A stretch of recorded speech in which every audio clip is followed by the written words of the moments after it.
detenerte? ¿La muerte, la edad o la idea? ¿Quién va a detenerte? De tanto que siente eufórica, antes que histérica, histórica, de tanto encanto, pictórica, de tan gustosa, rica, tan quimérica, fabrica, hormona, calienta, lubrica, hasta los maricas, hechiza, satírica, a veces le da besos. A Luche y que se escuche este hermoso espacio dentro de la radio Germán Abdala, donde hacemos un poco el recorrido de la historia de vida, de militancia, de lucha, de compañeras que, bueno, nos inspiran y son referencia. Acá estoy con mi compañera Chabela Peicé, que nos va a presentar a nuestra invitada de hoy. Así es. La vamos a presentar como artista, fotógrafa, trabajadora estatal, militante feminista y de derechos humanos, que trabaja en el área de fotografía del Archivo Nacional de la Memoria y actualmente es directora de gestión de fondos documentales en el Archivo General de la Nación del Ministerio del Interior. Así que, bienvenida Lucila Quieto. Bueno, ¿qué tal? ¿Cómo va? ¿Cómo anda? Muchas gracias por la invitación, la presentación, un montón de títulos. Un montón de cosas, sí. Y afiliada de ATE, nos olvidamos. Esa me lo más faltó, importante. afiliada de ATE, Claro, bueno, ¿todo bien? Sí, ¿Cómo todo va? bien. Amiga.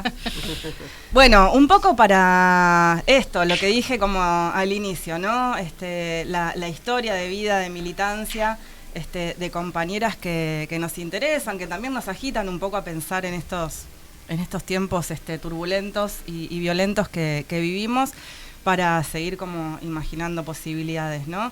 Y esto que, bueno, presentó Chave como tu recorrido en todos estos años de tu vida militante, de tu vida personal, laboral, que hacen un poco al combo de lo que sos hoy vos, y tal vez tus inicios, ¿no? ¿Cómo arrancaste pensando en la fotografía como una posibilidad de, desde el arte, pronunciarte de alguna manera o investigar tu vida también?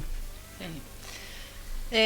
Bueno, digamos que el inicio de todo está marcado por la historia familiar, ¿no? Bueno, justo hoy es aniversario de la desaparición de mi viejo. Ah, cierto, 20 de agosto. Sí, 20 de agosto. Mi viejo fue secuestrado en el año 76, él militaba en Montoneros y yo nací unos meses después. Tiempo antes también había sido secuestrado mi tío Roberto Quieto, que era uno de los, digamos, de los militantes de la conducción de Montoneros, y así, bueno, un poco está marcada el inicio de esta historia, y de por qué también hice las elecciones que hice a lo largo de mi vida, desde la fotografía hasta la militancia, que fue siempre un estado para mí como un modo de vida, impulsado también por mi vieja, porque yo a ella la acompañaba a todas las marchas, a todos los organismos buscando por mi viejo. Entonces ya desde chica estuve en contacto con la historia más trágica de la desaparición, y después, años después, ya siendo adolescente, cuando surge la agrupación Hijos, ahí es como que decido meterme, porque siento que ese espacio, esa organización, me daba la posibilidad a mí de empezar a pensar en cuestiones que tenían que ver con la reivindicación de la historia familiar, de la lucha de mi viejo, de mi tío, y con la de sus compañeros, ¿no? Entonces, bueno, ahí me acerco a Hijos en el año 95, ahí nos conocimos con Clary. Entramos juntas, de hecho. Entramos juntas. Claro. Y un camino común. sí. Bueno, y ahí, qué sé yo, nos empezamos a formar en la historia, en la militancia, en la política, a discutir y a pensar también qué cada uno de nosotros y nosotras teníamos para aportar en ese camino. Bueno, llegaron los scratches, ¿no? Toda la construcción colectiva que fuimos desarrollando y las herramientas. El scratch, que fue una herramienta fundamental, y digamos, en cuanto a la creatividad, la organización política y a pensar la posibilidad de salir de lo que era la impunidad reinante. Sí, fue una marca de época también, ¿no? Claro, totalmente. El inicio de los scratches en términos de lo que venían siendo los organismos de derechos humanos y esta impronta que le trajo la organización Hijos. Ujú. Sí, que a la vez era pensar, no resignarnos, ¿no?, a convivir con los genocidas y sino pasar a algún tipo de acción que involucrara a la sociedad, ¿no? Porque lo que a nosotros nos importaba era también contar con el apoyo de la sociedad y decir, che, bueno, si no hay justicia hay escrache, y el escrache es una forma de construcción de justicia popular. Claro. Y así empezamos barrio por barrio a laburar. Y me acuerdo el de Videla, ¿no? Ese fue bastante. El de Videla fue, claro, sí, como en el 2006. Ajá. Los escraches empezaron en el 98, 97. Me parece. El primero fue el de Quilmes, ¿no? El de Vergés. El de Vergés, que era el juicio ético que hacían las madres de Plaza de Mayo, asociación de EVE, que fue... En Quilmes. Sí, en Quilmes. Sí, eso, claro, eso año... sí, 96. 6, 7 como mucho. Sí. Bueno, claro, ese era las primeras movilizaciones que salían también un poco de lo que era el circuito de Plaza de la Ronda, ¿no? De Plaza de Mayo, de la Ronda de las Madres, que también, digamos, por el desgaste de los años en ese momento y por, qué sé yo, un montón de factores en ese momento de los 90, pleno gobierno neoliberal menemista, también había una apatía muy grande por la política en la juventud. Entonces, bueno, Hijos le dio un impulso renovador al movimiento de organismos de derechos humanos y a la política en general, me parece, ¿no? Bueno, y así, y mientras tanto yo estudiaba fotografía, con varias compañeras y compañeros, estudiábamos fotografía y empezamos a rescatar las historias, los archivos familiares, y ahí surgió mi necesidad, digamos, por un lado personal, que yo no tenía fotos con mi viejo, porque yo nací unos meses después de que lo secuestraron a mi viejo, no tenía fotos con él, entonces eso me llevó como a esta necesidad de verme en una foto con él y poder plasmarla, una necesidad que había tenido siempre, ¿no? Esto Sí, uno obvio. mira el álbum familiar y... No, aparte, bueno, a vos te pasó porque naciste después, pero los que nacimos inclusive con nuestros padres vivos, tienen tampoco, fotos. no, pero tampoco teníamos Algunas, tantas, claro, muy una, pocas. dos. Pues tampoco se sacaban tantas fotos, No, por claro. la época Era la lo foto de demandaba. papel. Claro, fotopapel. Y no se sacaban fotos por una cuestión de seguridad también, entonces tampoco es que teníamos... Claro, yo siempre le preguntaba a mi vieja, y che, ¿no tienen fotos juntos? ¿No tenés fotos? Y no nos sacábamos fotos porque, ¿sabes? Estábamos militando y no nos sacábamos fotos. Bueno, así que esa necesidad me llevó a empezar a probar y a ensayar con la fotografía. Bueno, en este trabajo que años después pude realizar entre el año 99 y 2001, que fue como mi tesis de trabajo final en la carrera, que es un ensayo que se llama Arqueología de la Ausencia, en donde yo fotografío a partir de la proyección de diapositivas de fotos de nuestras madres, nuestros padres, y hago que cada uno de nosotros se ponga en esa proyección con su familia y sacaba una foto, y ahí surge esta foto imposible. Y ahí, a partir de ese trabajo que tuvo una gran circulación y repercusión, empiezo a pensar también la fotografía o el arte como un medio, como una herramienta más para la imaginación política, ¿no? Y para la expresión de eso, de lo que yo venía haciendo en grupo, en Hijos en ese momento, y después en otros espacios, o ahora mismo yo milito en Ni Una Menos. Bueno, ahora hace algunos meses que estoy retirada, pero por cuestiones laborales y de... No, pero tal vez pensar esto, Claro. que vos venías como transitando, ¿no? Estas experiencias, estas exploraciones que vos estabas haciendo, este laburo, que bueno, esto fue fundamental como a lo largo de después de tu carrera también como fotógrafa y artista. ¿Cuándo te diste cuenta que era un arma de lucha también?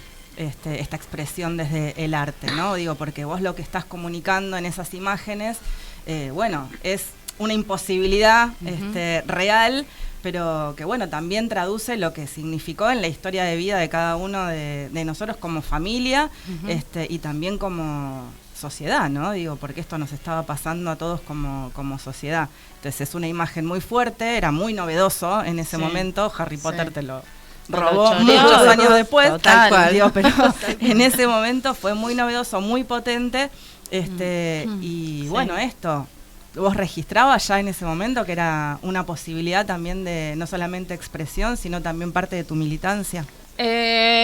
Bueno, o sea, lo fui elaborando a partir de como de la repercusión que tuvo, y a mí siempre me interesó igual la fotografía y el arte, el dibujo, la pintura como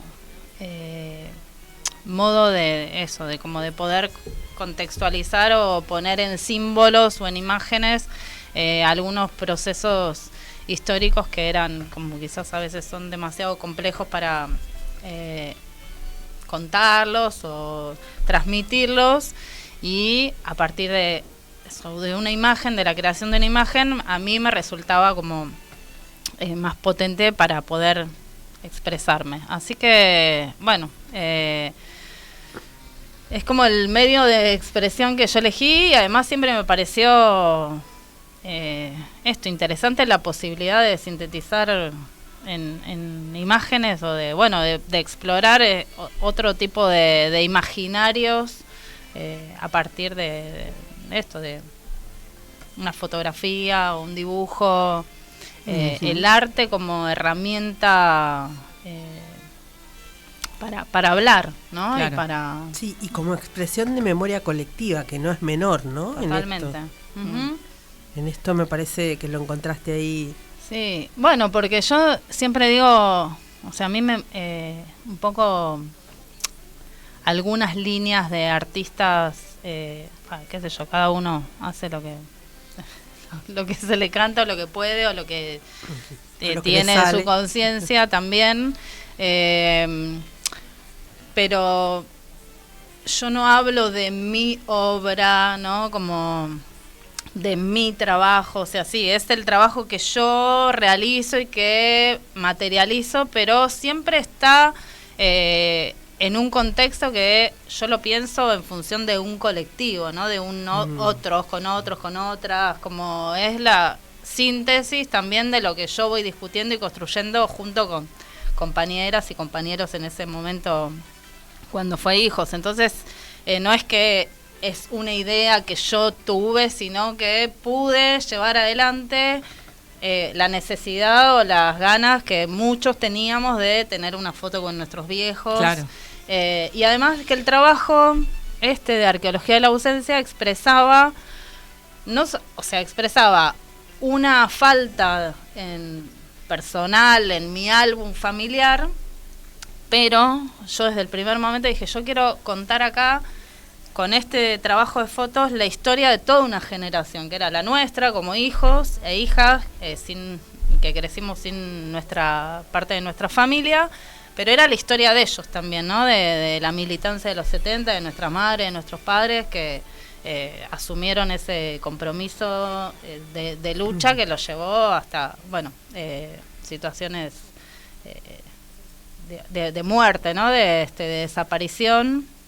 Pero bueno, poder traer la memoria de ellos, contar sus historias, eso es un poco el trabajo que en general como familiar, ¿no? Porque hay como un algún montón de familiar imágenes que son como cotidianas, sí, o totalmente. chapando, o en un asado, digo, como son fotos bien familiares. Bien familiares, sí. Claro. Pero después también otros trabajos que seguía haciendo tenían que ver no quizás en ensayos que llevé adelante yo, sino en otras muestras que realizamos con amigas, con compañeras, en distintos espacios que tienen que ver con rescatar siempre las historias de vida y la militancia de esta generación de nuestras madres y padres. Che, yo quiero preguntarte algo porque, bueno, un poco dentro de tus laburos vos jugás con los duelos, con algunos imposibles, y me quiero detener ahora en otro laburo que vos hiciste, que es filiación, Sí. y que esto de habitar un lugar como la Exesma, ¿no? Vos ya estabas laburando o empezaste a laburar ahí en la Exesma, con todo el peso y la significancia histórica que tiene, pero también al mismo tiempo era transformarlo en un centro de memoria y en tu lugar de trabajo, ¿no? Un poco filiación viene como a experimentar con todo eso que significaba habitar la Exesma. Sí, habitar la Exesma, me acuerdo el primer día que llegué ahí, primero yo empecé a trabajar en el Archivo Nacional de la Memoria, que había sido creado hacía poco tiempo, pero funcionaba en el edificio de la Secretaría de Derechos Humanos, en 25 de Mayo y Corrientes. Y yo llegué ahí, estuvimos, no sé, una semana, pero el primer día que yo empecé a trabajar ahí, que fue el 20 de febrero, no me voy a olvidar más, o sea, un calor tremendo, 20 de febrero del 2008, llego y me dicen, bueno, nada, andá a hacer un registro del predio, de la ESMA. Yo me fui sola en colectivo en el 130 hasta la ESMA, entré y había un compañero que había sido compañero nuestro de hijos que trabajaba ahí en la parte del casino de oficiales, que hacían las visitas, que era lo único que estaba como habitado en ese momento, después de que se habían retirado del predio todos los milicos, ¿no? Y llegué y era... Uy, qué tremendo. Qué bacán. Miedo, o sea, miedo. Sí. Miedo porque si alguien sentía que me estaban espiando, no sé, por todos lados, Sí. no sé quién. Pero horrible. Y ahí hice todo un registro fotográfico del predio vacío, me metí adentro de algunos edificios, este compañero me acompañaba. Y me llevaba porque él conocía ya el lugar, entonces me decía, veníamos por acá, nos subimos al tanque de agua ese gigante que da también para el lado de la Lugones, bueno. Y después al tiempo nos mudamos, sucedió que nos dijeron, bueno, vamos a empezar a trabajar ahí, nos vamos a mudar a los edificios y empezaron las refacciones y todo. Y bueno, fue bastante difícil hasta el último día que trabajé ahí, entrar todos los días a la ESMA, para mí era acordarme todos los días de todos, digamos, ¿no? De las historias de todos, ver las fotos que fueron habitando las paredes que fuimos pegando, bueno, y sin embargo es un espacio que tiene o tuvo durante muchos años mucha potencia, esto en la transmisión de la historia para las nuevas generaciones y los pibes y pibas de escuelas que hacían las visitas, como esa responsabilidad también de, bueno, contemos acá la historia de la militancia ¿no? de esta generación y de quienes estuvieron acá, que terminaron de la peor manera y en las peores condiciones en el campo de concentración, sí, en el casino de oficiales. Contemos además su historia de vida y militancia, ¿no? Entonces, bueno, ahí es un trabajo que hicimos durante un tiempo muy difícil y costoso de reconstruir, porque además siempre los familiares, sobre todo las madres, ¿no? Y las madres tienen el relato a partir de que ellas empezaron la búsqueda, ¿no? De sus hijos y de hijas, y la reconstrucción que hicieron de ese tramo final y la búsqueda de ellas y esa construcción de su militancia y de justicia y de resistencia permanente. Entonces era como, bueno, no, empecemos... Claro, ya desde la ausencia. Claro, entonces era como, bueno, no me cuentes esto a partir de que vos empezaste a reconstruir esta historia final de tus hijos, sino empecemos desde el principio. ¿De dónde venís vos? O sea, ¿qué escuela fueron tus hijos? Claro. ¿Qué formación tenían? ¿Qué empezaron a estudiar? ¿Y en qué momento fue que tu hija o tu hijo empezaron decidieron que iban a ser militantes, ¿no? Entonces, bueno, nada, re lindo. Esa reconstrucción de historia fue interesante, y además unas anécdotas también de la militancia, que sobre todo se acordaban más sus hermanas y hermanos, Claro. más pares, alucinante, así, un laburo muy lindo. Y hay una cosa que, digo, la fotografía como testimonio, ¿no? A vos como fotógrafa militante, ¿te llevaba un poco a hacer esto? ¿Te motivaba eso también? Digo, y a vos como mujer también en ese lugar, ¿no? Sí. Igual lo que me pasó es que en algún momento yo sacaba fotos, estudié fotografía, soy fotógrafa, pero pero en algún momento dejé de trabajar con la fotografía porque también por un lado me resulta que no me alcanza para contar determinadas imágenes o historias que pienso, y a la vez también trabajando ahí en el archivo empezamos a contactar y a trabajar con fotógrafos y reporteros gráficos, que me parece tan alucinante el trabajo de los reporteros gráficos y las reporteras y las imágenes que logran de un momento que, bueno, un poco me apabulló también el no poder realizar algunas imágenes con el carácter testimonial que tiene la imagen de prensa, ¿no? Claro. Pero bueno, nada, eso, tratar de reconstruir las historias era parte de esta de dejar el documento de que estas personas pasaron por ahí, pero tuvieron una vida, una historia, y a partir de las fotografías y los relatos era el testimonio, ¿no? Como bien concreto. Che, y yo para ya traerte capaz a la actualidad de esta coyuntura del horror que estamos viviendo, digo, parte de esto, ¿no? De tu militancia, tanto en derechos humanos como dentro del feminismo, a través de Ni Una Menos, son dos de los ejes de los enemigos indiscutidos de este gobierno, ¿no? De esta gestión. Y a pesar de esto, ¿no? Primero, cómo reafirmarnos desde ese lugar para encontrar una salida, y por otro lado preguntarte, ¿no? También estamos todos en un momento muy difícil de reconstrucción, ¿no? Nadie sabe bien para dónde hay que disparar. Estamos todo el tiempo diciendo, che, bueno, todo lo que se hizo hasta acá evidentemente falló, tenemos que pensar en distintas estrategias, y tal vez desde esto, ¿no? Desde el arte, la creatividad, el feminismo, encontrar, ¿no? Lo disruptivo, lo novedoso. ¿Crees que es por ahí la salida?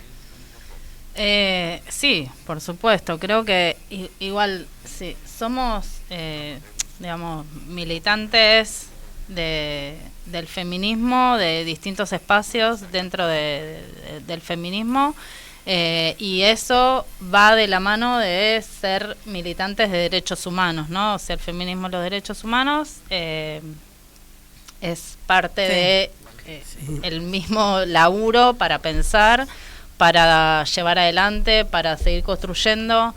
Es un momento, sí, difícil, que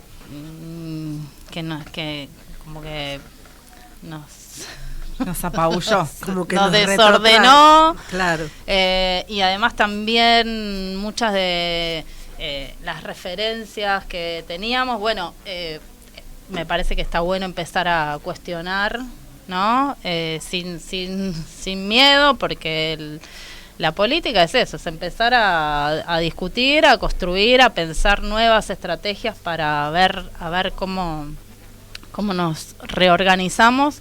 Siempre lo que yo pienso es, che, nosotros en los 90, o sea, la pasamos mal, y era un clima de hostilidad total, y no teníamos miedo, ¿no? Como esto... Sí, y nuestra propia generación tampoco que estaba relevantada, ni mucho menos, al contrario. Nuestra generación estaba... Nosotros decíamos, ¿cómo hacemos para convocar, ¿no?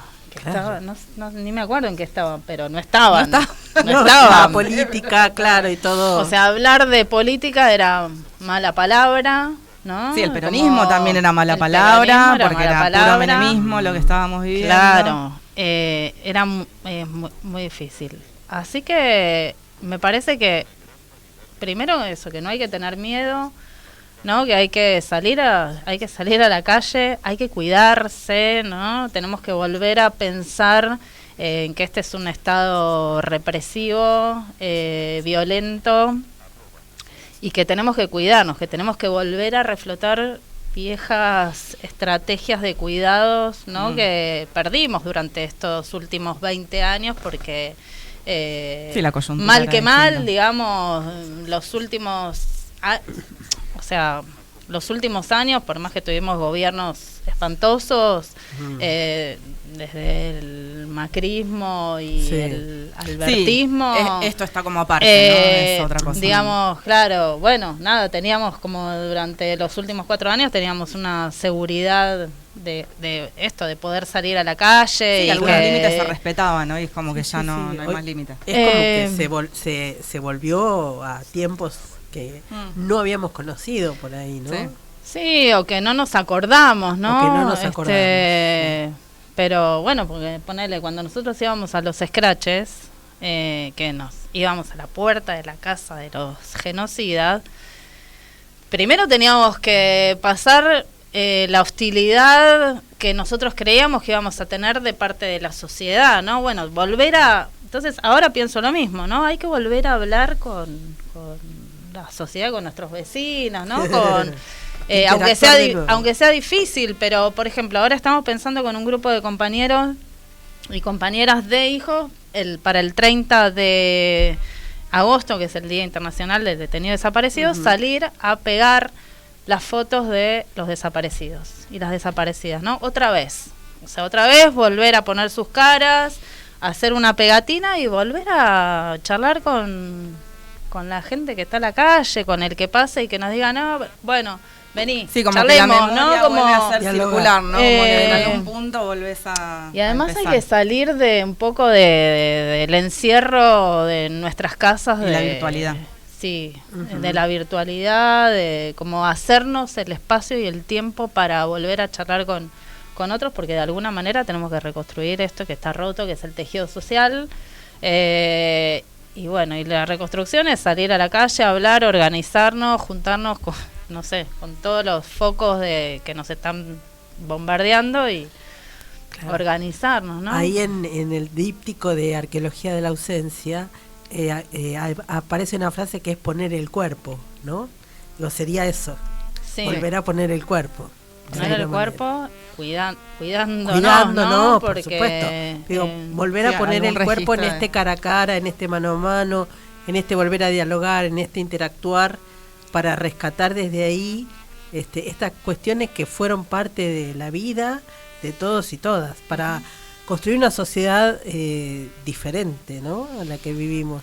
Sí, bueno, un poco de esto se trata, De ¿no? eso se trata. De pensar, de repensar, de que hay que volver a organizar algún tipo no solamente de resistencia, sino también de, bueno, cómo pasamos a la ofensiva en esta coyuntura, que yo creo que, bueno, es lo que venimos diciendo, ¿no? Es como una parte Sí. de todo lo que hemos vivido durante todos estos años y parte de lo que viene a proponernos la creatividad, el arte, el feminismo, que bueno, yo estoy convencida de que por ahí es la salida, obviamente, Sí, también desde la organización colectiva.